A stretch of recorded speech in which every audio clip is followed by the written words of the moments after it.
ہم نے اسی لیے دیا ہے تاکہ ہماری بھول چوک کو نظر انداز کر دیا جائے۔ الہ العالمین صدقۃ الفطر کو بھی قبول فرما لے، اور اس صدقۃ الفطر کی ادائیگی کے بعد تو ہمارے ٹوٹے پھوٹے روزوں کو شرف قبولیت سے نواز دے۔ الہ العالمین آج ساری دنیا خوشی کے عالم میں ہے۔ اے اللہ یہ خوشی ہماری زندگی، ہماری اصلی زندگی کے اندر بھی پیدا فرما دے۔ اے اللہ ہمارا اٹھنا اسلامی بنا دے، ہمارا بیٹھنا اسلامی بنا دے، ہمارا طریقہ، ہمارا چلنا، ہمارا اٹھنا بیٹھنا اسلامی بنا دے، ہماری نماز، ہمارے روزے اسلامی بنا دے۔ الہ العالمین اس رمضان کے مہینے میں جو لوگ انتقال فرما کر تیری رحمت کو پیارے ہو چکے بار الہ ان کو غریق رحمت عطا فرما، اور جو پہلے ہمارے جو انتقال فرما چکے ہیں ہمارے بھائی اللہ تو ان کی قبروں کو نور سے بھر دے۔ اے اللہ ہر سال رمضان کے مہینے میں بہت سے جہنمیوں کو تو آزاد کر کے جنت میں داخل کرتا ہے۔ الہ العالمین اس میں تو ہمارے اقربا کو بھی یہ بخشش مرحمت فرما دے۔ الہ العالمین ہماری ماں بہنوں کو بے پردگی اور بے حیائی سے بچا لے۔ الہ العالمین ہمارے نوجوانوں کو اسلامی شوق پیدا فرما دے۔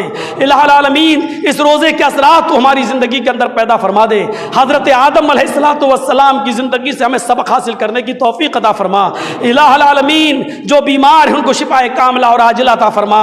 الہ العالمین پوری دنیا میں مسلمان کہیں امن و سکون کے ساتھ نہیں جی رہا ہے، اے اللہ ہم مسلمانوں میں اتفاق اور اتحاد پیدا فرما دے۔ اے اللہ پوری کائنات اور پوری دنیا کے مسلمانوں کو اے اللہ امن و سکون راحت نصیب فرما۔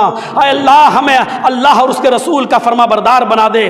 الہ العالمین ہم تجھ سے یہ دعا کرتے ہیں کہ جو لوگ قبروں میں دفن ہیں اور تیری رحمت کو پیارے ہو چکے اللہ تو ان کی قبر کو تا حد نگاہ کشادہ فرما دے۔ اے اللہ ان کو کروڑ کروڑ چین و سکون راحت نصیب فرما۔ اے اللہ ان کی قبروں کو نور سے بھر دے۔ اے اللہ ان کو تو جنت الفردوس میں اعلیٰ مقام عطا فرما، اور ساتھ میں یہ بھی کہ الہ العالمین جب تک تو ہمیں زندہ رکھ اسلام پہ زندہ رکھنا، اور جب ہمارا خاتمہ ہو تو ایمان پر خاتمہ فرمانا، اور ساتھ میں یہ بھی کہ پورے سال آپ اپنا خرچہ کرتے ہیں، آپ اپنے بیوی اور بچوں کو پالتے ہیں، اس وقت عید کی خوشی میں جہاں آپ اپنے بچوں کو کپڑے کا انتظام کرتے ہیں، اپنی بیویوں کے لیے کپڑے کا انتظام کرتے ہیں، اپنے رشتہ دار اور غریبوں کو دیکھتے ہیں، آپ اپنی مسجد کے امام کو نہ بھولیں، وہ بھی سال میں ایک بار آپ لوگوں کی اسی رحمت کا انتظار کرتا ہے، اور آپ لوگوں کی طرف سے ملنے والے اسی تحائف سے اس کی بیوی بچوں کا بھی کچھ گزر بسر چل جاتا ہے۔ ورنہ آج کے اس دور میں آپ خود ایمانداری کے ساتھ بتائیے کیا 10,000 روپے میں کیا کسی کا گھر چل سکتا ہے؟ 8,000 9,000 روپے مہینے میں کسی کا گھر چل سکتا ہے؟ وہ بھی آج کے اس دور میں، اور وہ اپنی اس 10,000 اور 12,000 کی تنخواہ سے پورا مہینہ اپنے بیوی اور بچوں کا پیٹ پالنا، اور اسی میں کھانا بنانا، اور اسی میں سب کچھ کرنا۔ میرے بھائیو اس بات کا احساس ہمیں اور آپ کو ہونا چاہیے۔ یہ رمضان کا مہینہ آیا ہی تھا یہ سب احساس پیدا کرانے کے لیے کہ ہم ان کو بھی سوچیں اور ان کے بارے میں بھی غور کریں۔ تو ہمیں اور آپ کو اپنے مسجد کے امام کے بارے میں بھی غور کرنا چاہیے۔ جہاں آپ 10 دیتے ہیں آج آپ 20 دیجئے، جہاں 20 کے ذریعے مدد کرتے تھے 50 دیجئے، 50 کے ذریعے کرتے تھے 100 دیجئے۔ میرے بھائیوں یہی موقع ہوتے ہیں ان کی دلجوئی کے اور حوصلے کے۔ اللہ رب العالمین ہمیں اپنے علماء کی اور اپنے اماموں کی عزت کرنے کی توفیق عطا فرما۔